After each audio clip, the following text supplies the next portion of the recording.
want to introduce Lisa Rost. So Lisa loves to design data visualizations. She is currently the Knight Mozilla Open News Fellow at National Public Radio in Washington, D.C.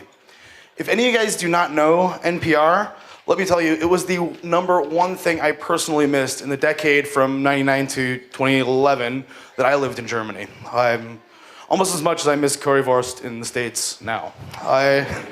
No, seriously, it's amazing. It's way better than public radio here. You have way better public TV than we do, but we have way better public radio.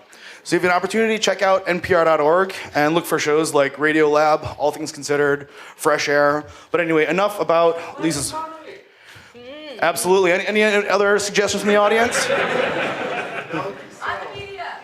Absolutely. Morning edition. I mean, I'm in New York City, so Brian Lehrer, lots of different options. But anyway, enough about Lisa's workplace. Lisa creates visualizations for NPR now, but previously when in Berlin, she designed for and with the Open Data City, Spiegel, und Tagesspiegel, taught data visualization at universities, and also organized the DataViz meetup. This is one of the talks I was looking forward to seeing, and so it's really kind of a privilege for me to be able to introduce Lisa, but I'm not the one here to see. So Lisa, take it away.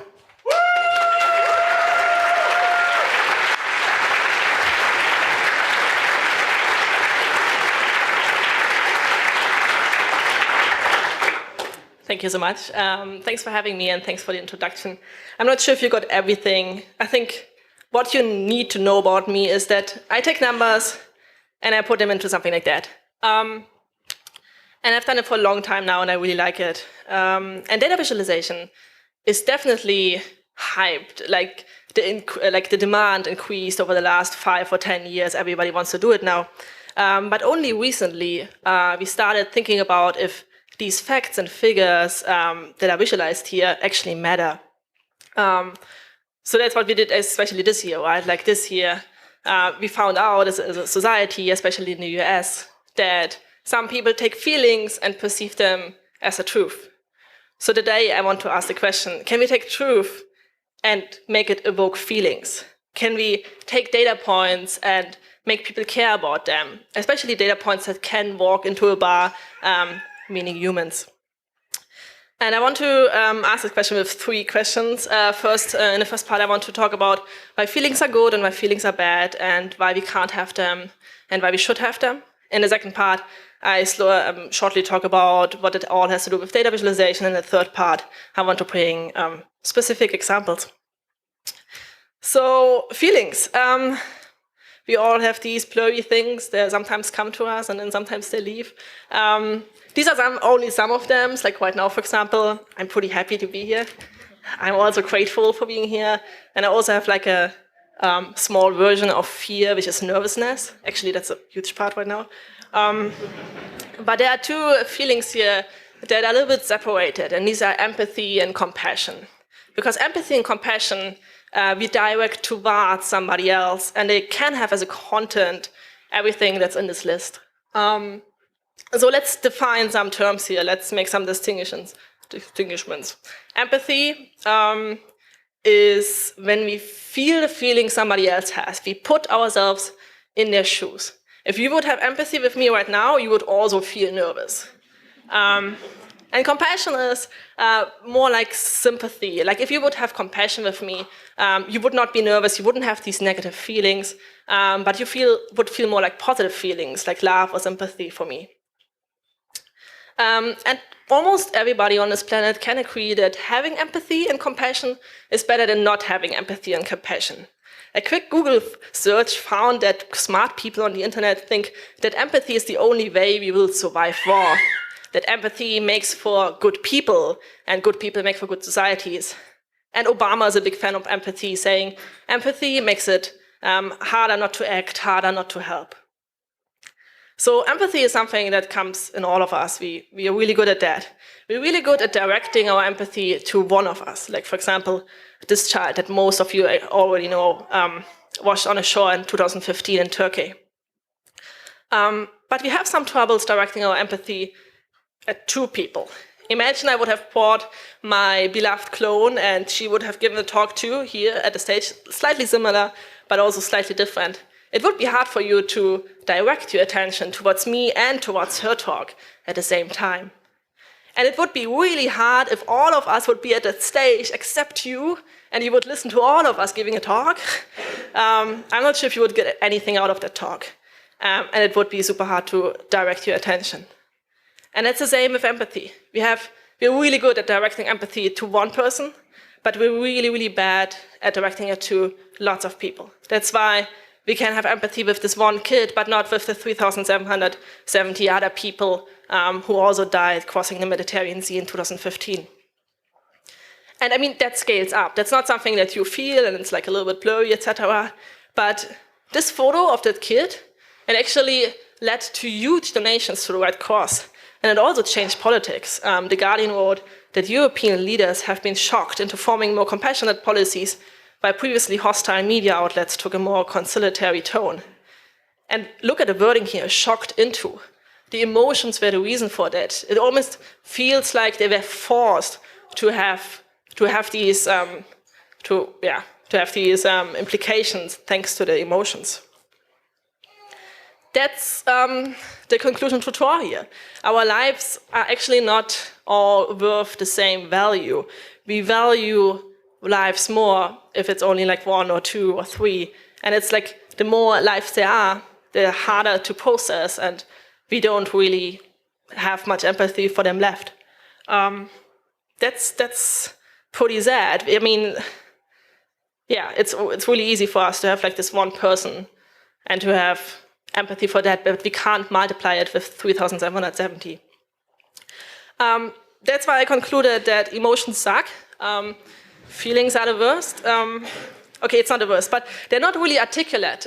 Like, they are good and bad. You have one candy that's good. You have another candy that's not like, that doesn't make you double as happy.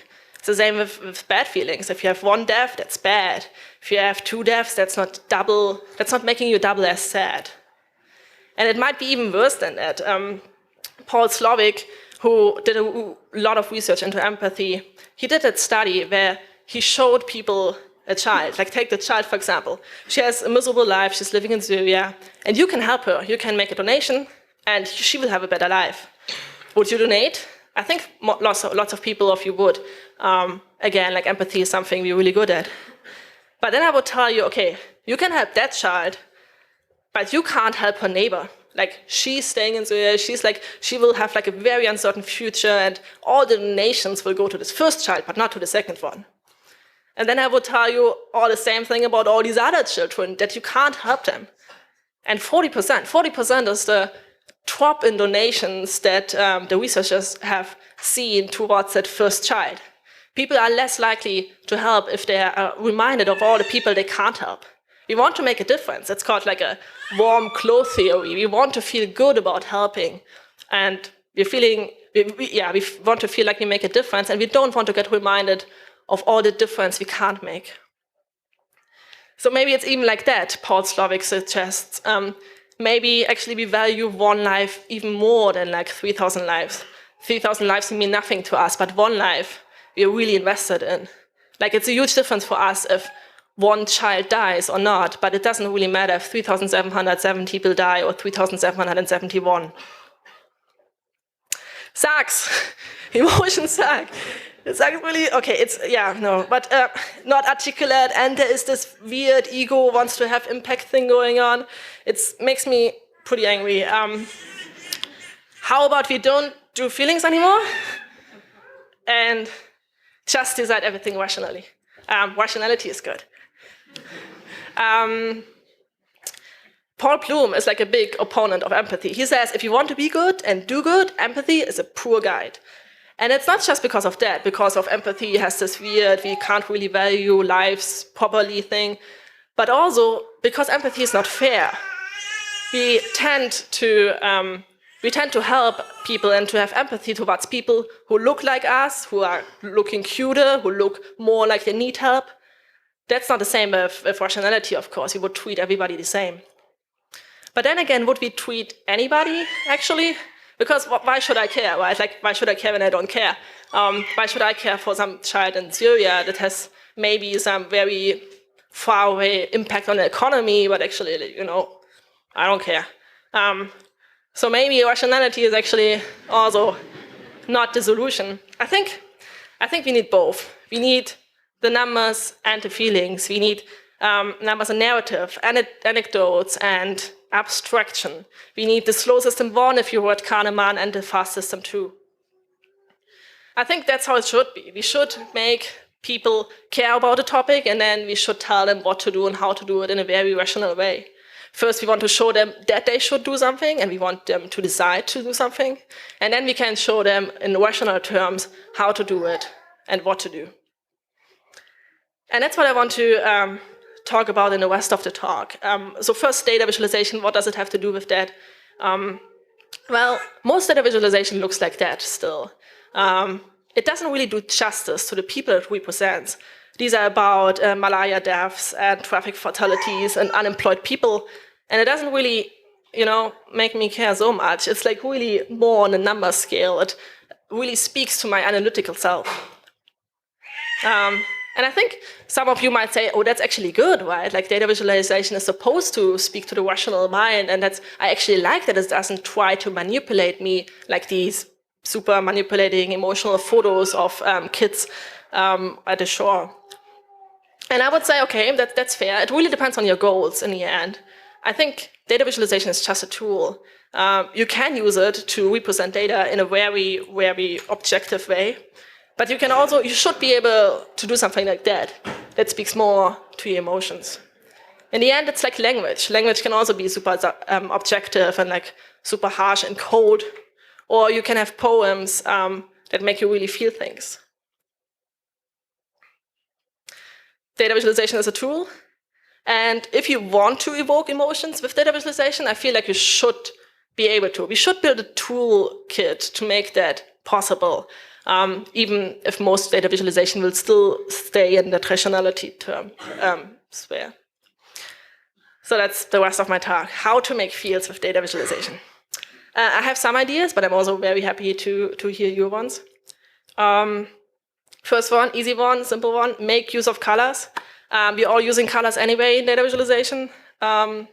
This, for example, is Syria tracker that tracks the deaths of Syrian people. And it comes in a very comfortable, cozy, like very nice looking blue. I think that really is not what it's about in the end. I feel like, again, you would do justice more to what you represent if you would show it in a slightly different way. And that's the least you can do. In fact, like the 3 most intense, most emotional data visualizations of the past years make a great use, a very impactful use of colors. The first one is about gun deaths in the US. The second one is about victims of the Second World War. And the third is about deaths from drones. And they all have black as a background, and they all have these highlights with colors. And yeah, this is really one of the simplest tools to create that empathy. Show what the data would mean for your experience. That's an interesting one. Maybe imagine 3 layers. First, you have the numbers, just a table, just like black on white, like all your numbers. You don't really understand them well, and they don't have any meaning for you because you don't understand them. So that's why you add the visualization. That's what makes you understand the data. That's what shows you what's actually in the data and tells you the stories. But then you want the other layer, the experience layer, or like a meaning layer that tells you why you should care. That's why everybody's freaking out about VR, because VR does exactly that. It puts you into a situation. It makes you feel things in a situation because you're there, because you have the experience. So yeah, experience makes you feel things. And I think that's something a lot of you have seen, and I want to show that again because it's doing that really well, not putting you in a situation, but bringing the situation towards you. Let's see if that works. Make a wish. Granny. Hello. Have you done your homework? Adam. For a general strike. Ready or not? Here it comes. Violent clashes with live ammunition against. Deserve to get shot. Have a nice day at school.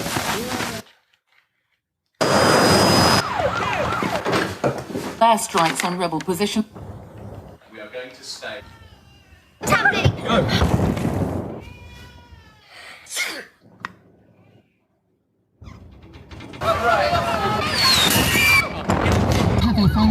Deutschland.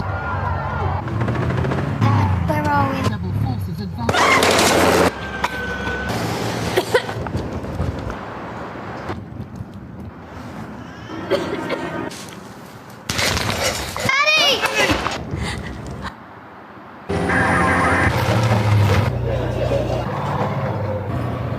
Happy birthday to you. Make a wish, darling.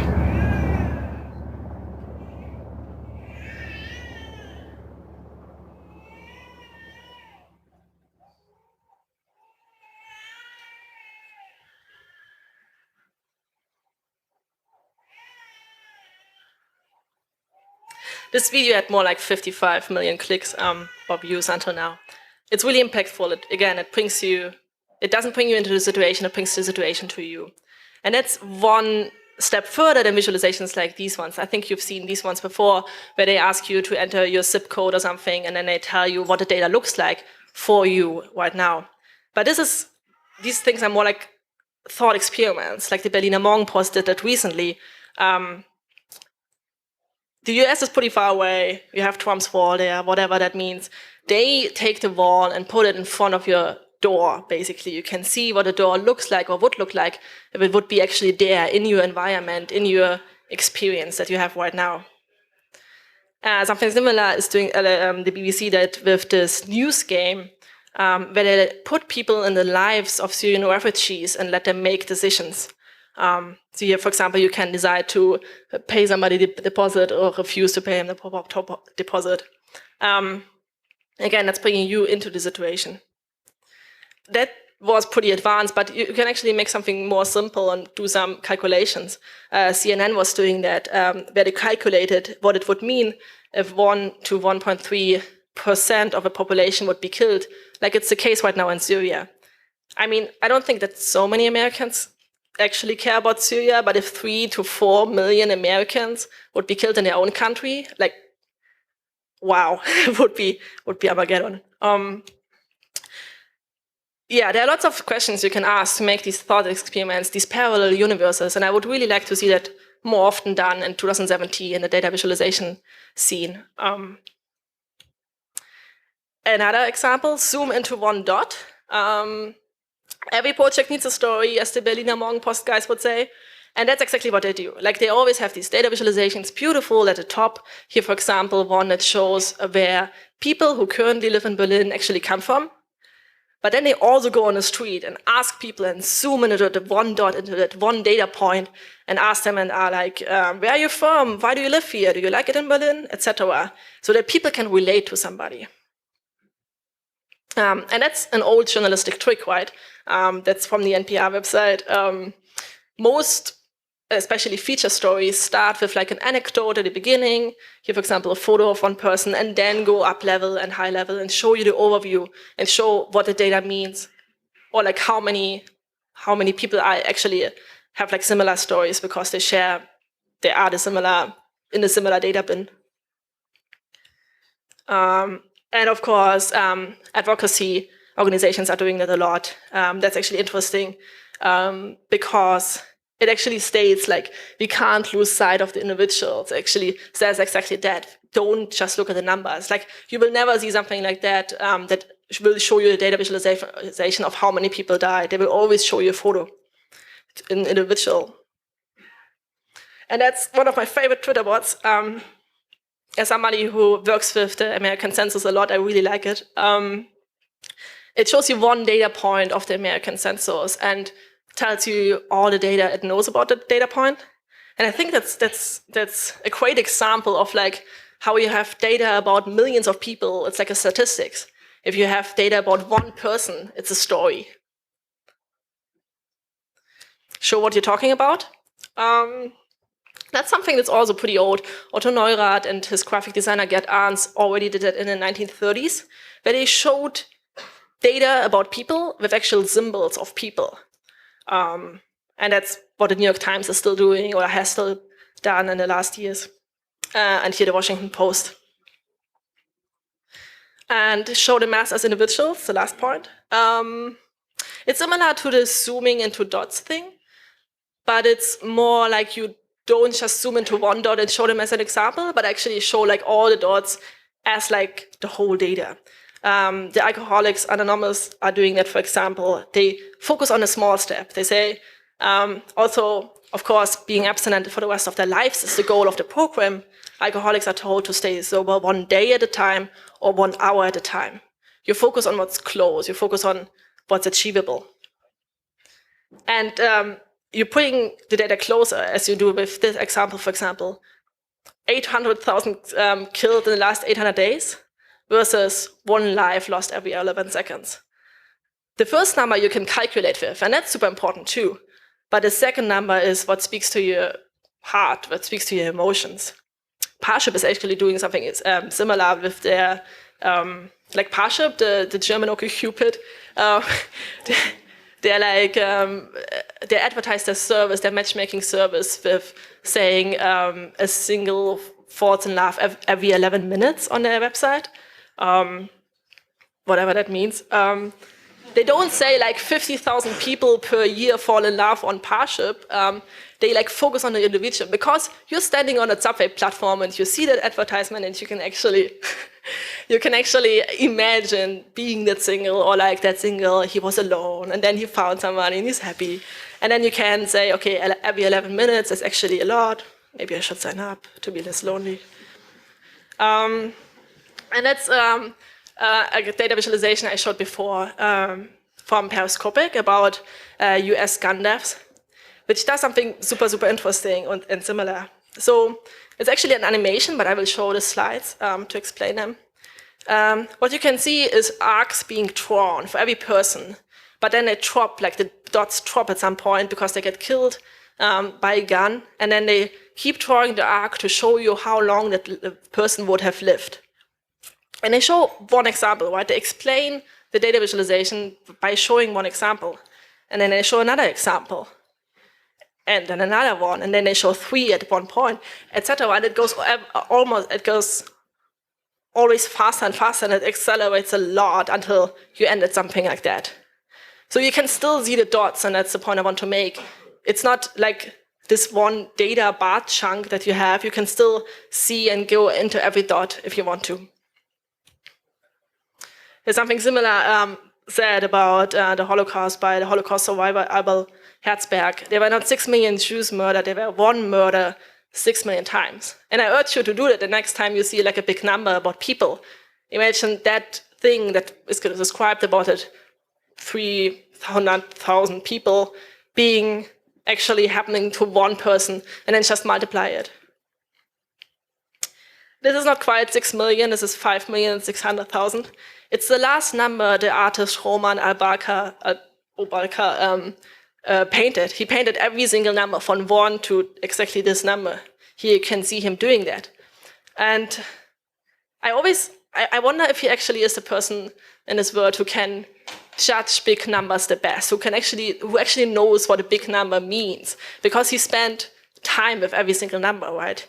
If these were people, he would know what it means, because it took him years to like write these down, but every number took only like half a minute or so to write down. Dear Data is a project that did something similar. Stephanie Posavec and Giorgia Lupi wrote each other postcards where they drew their data. So for example, this is a postcard from Giorgia Lupi where she shows all the songs she listened to in 1 week. And it's not generated by the 3JS or like R or something. She actually drew all these things. She spent time with every single data point. Now we're going from like the user side to the creator side. Like this is something you can do as a creator to understand big data better. And Giorgia Lupi was writing about that. She called something like that data humanism, and she said exactly that. Instead of saving time with data, spend time with data. And instead of data as numbers, data as people. So yeah, that's what I wanted to talk about. Let me sum that up. Why feelings are good and why we don't have them. I argued that feelings are like pretty bad for like big numbers, but that we still need them to make us actually care. We can do that with data visualization. We don't have to. We can do it, though. I think we should think about how we can achieve that. And then I was talking about all the options, how to make feelings with data visualization. For example, making use of colors, zooming into one dot, showing what you're talking about with people symbols, showing what the data would mean for your experience, and showing the mass as individuals. So yeah, thank you. Oh no, wait. These were 3 important points. I think a 4th one is missing here, which is also super important.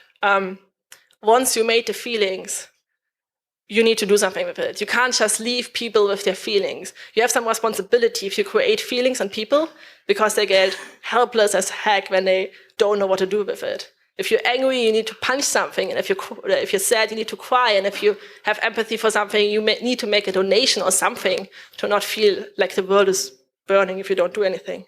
That's not something I will talk about today, but keep it in mind, your responsibility as somebody who makes people feel. Thank you very much.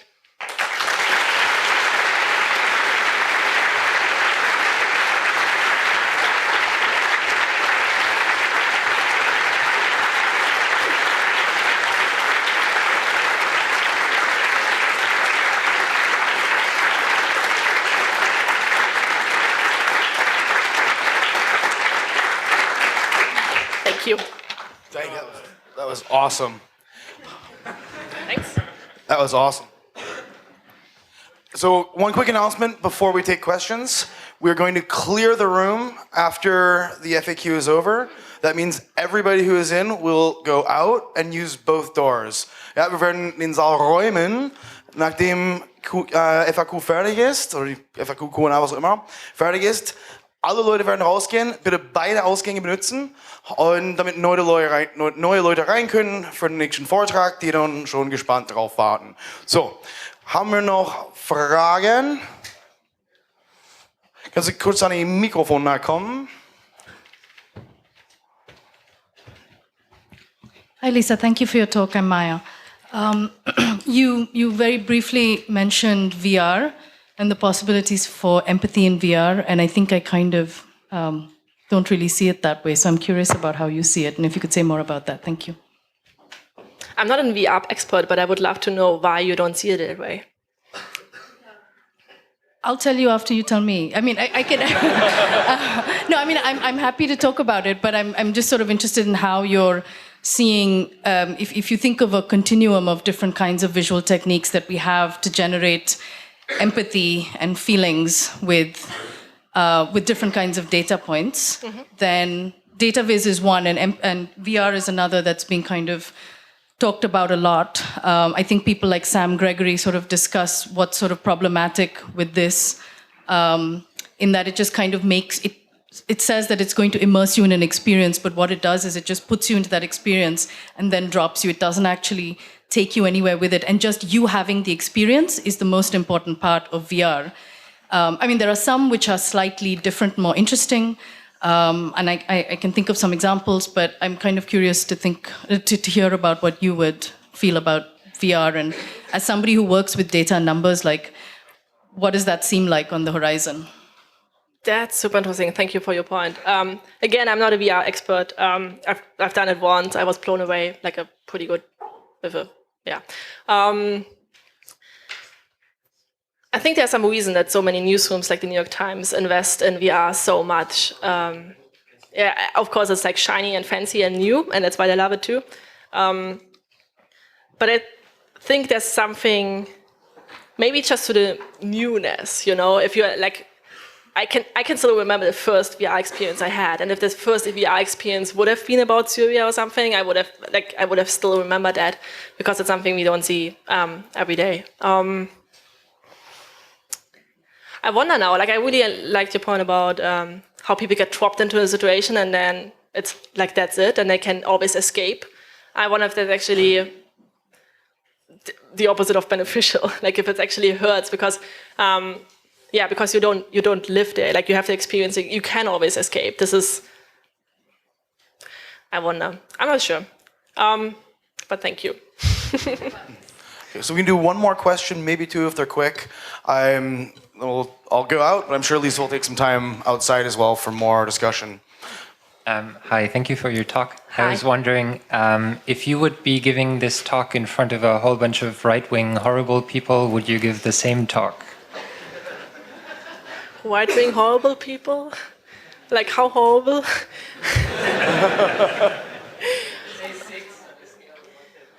He said 6 of 10 horribles. I don't really believe in horrible people. I think I would need to go through the slides again, but actually it feels like there's nothing that should offend them too much. I will let you know though the next time I will give that talk in front of like lots of horrible right-wing people, and then we can have a discussion about what I should leave out or something to not get hurt. 30 seconds. Okay. Thank you for a really inspiring talk. Most of the great visualizations I've seen were designed as a very personal experience for one single person to experience or observe at once. And I'm curious if you have thoughts about visualizations that are designed to connect people or to be experienced by more than one person. Oh, wow. Okay, I've never thought about that at all. This is super interesting. You mean like visualizations that are supposed to be seen or like experienced by lots of people? I mean, I've definitely seen data visualizations in museums, and I think this is the closest one I can think of, like 3D visualizations, or visualizations you need to build together, I guess. Let's talk more after. Can you guys continue outside? We will, let's talk about it afterwards. It's super interesting. Thank you. I'm sure there'll be a great conversation outside.